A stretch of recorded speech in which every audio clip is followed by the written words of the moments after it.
Are the Denver Broncos taking a long, hard look towards the future? So today was a highly touted matchup in the college football world as Lincoln Riley, Caleb Williams, and the USC Trojans traveled up here to Boulder to take on Coach Prime, Shedeur Sanders, and the CU Buffs.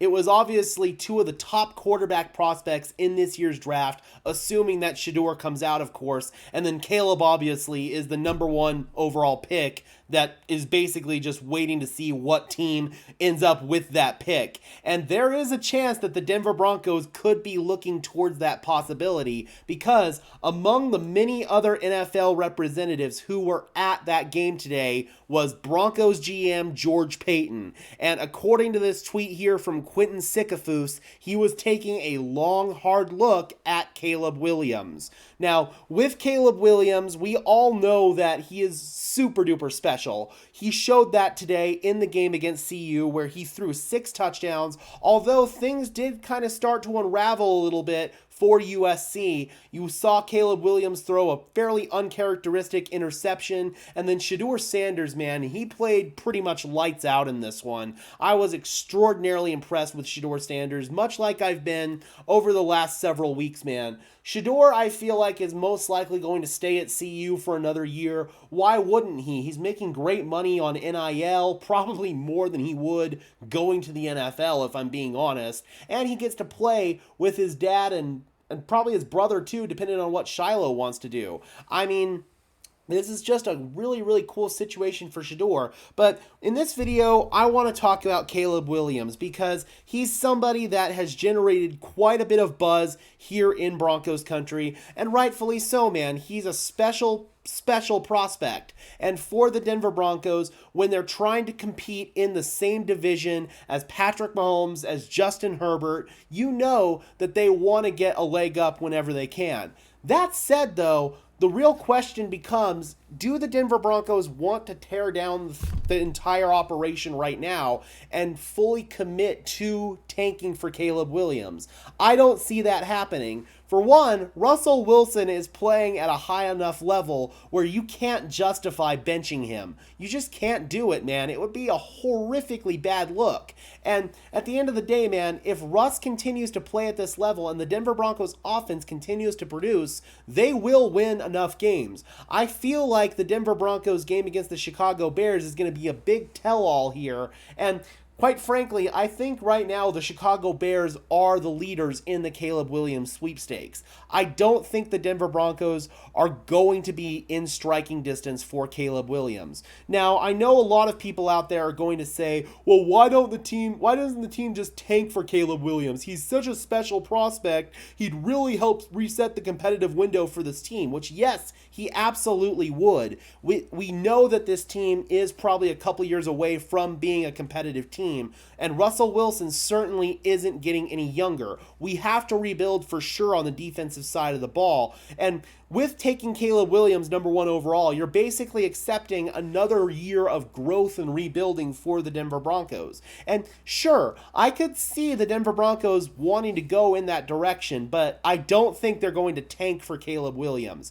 Tanking, first of all, does not work in the NFL. We've seen this time and time again. I'll give you the most recent example in the Arizona Cardinals. They fully went into this year trying to tear down the studs of the old foundation and lay the bricks down for the new one, man. With Kyler Murray's injury, there was a lot of question marks regarding what was going to happen there. We saw the Cardinals offload several expensive veteran contracts. We saw them trade down in the draft to try to accumulate more draft picks for next year, and the full anticipation was that the Cardinals were going to go into this year and basically tank the year away. But players do not tank and coaches do not tank, and we've seen resilience and fight from the Arizona Cardinals throughout the entire year. They've been one of the tough, scrappy teams, and they went out and they upset the Dallas Cowboys in week 3. So right there, man, just tanking in general, it doesn't work from a player and coaching perspective. Do you really think that Pat Surtain, Russell Wilson, Cortland Sutton, Justin Simmons, Javonte Williams, do you really think that all those guys are going to go out there and intentionally try to lose a football game? And do you think Sean Payton, sure, he may be drooling at the prospect of wanting to coach Caleb Williams, but do you think that his big ego is going to let him go out there and intentionally lose football games? I'm sorry, it just doesn't happen. I'll give you another example. 2019 Miami Dolphins. Everyone thought that the Dolphins were tanking that year, but we saw resilience and we saw fight and a tough, hard coaching job from Brian Flores, and that team ended up winning like 4 or 5 games that year, even though they didn't have really any talent on that roster. And yes, they ended up with their guy in Tua Tagovailoa after that whole debacle, but that was only because Joe Burrow ascended up the ranks in that quarterback class and Tua ended up getting hurt in that final year in college. Otherwise, the Miami Dolphins, man, they wouldn't have ended up with their guy because Brian Flores was not going to sit there and tank the season away. We literally heard about Dolphins owner Stephen Ross wanting to give Flores $100,000 per loss, and Flores basically told him to go stuff it and gave him a big old middle finger, man. So, I'm sorry. Tanking does not happen on the field. Tanking happens in the front office where you tear down and remove all of the resources that allow you to win football games. And sure, I could maybe see the Denver Broncos front office going in that direction, maybe moving on from a Justin Simmons, Garrett Bowles in season, although I don't think they're going to move on from Garrett. They could move on from Justin. They might move on from Cortland Sutton. That's where tanking could happen. But no matter what, Sean Payton is still going to coach his players to win.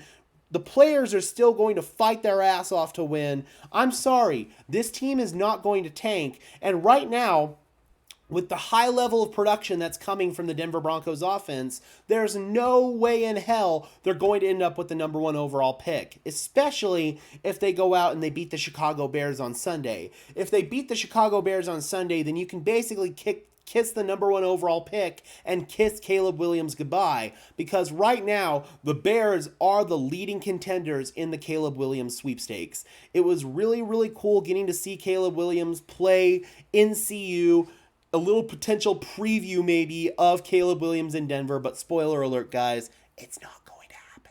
All right, guys, I'm curious about your thoughts on this topic, guys. Do you guys really think that the Denver Broncos are going to tank for Caleb Williams? Or do you think this is just George Paton doing his due diligence and being out there to take a look at one of the best quarterback prospects to come out in recent memory? Drop those comments down below, guys. I would love to hear your thoughts as always. Be sure to leave a like on this video as well as subscribe and ring the bell so these videos appear in your notification feed. I would really appreciate it, guys. We've been really fighting hard with the YouTube algorithm lately, so those are 2 free and easy ways to show your support, helps tell the algorithm to push us out, and gets us seen by more and more members of Broncos country, just like you and me. And until next time, guys, I am your host, Gage Madrid, saying peace out.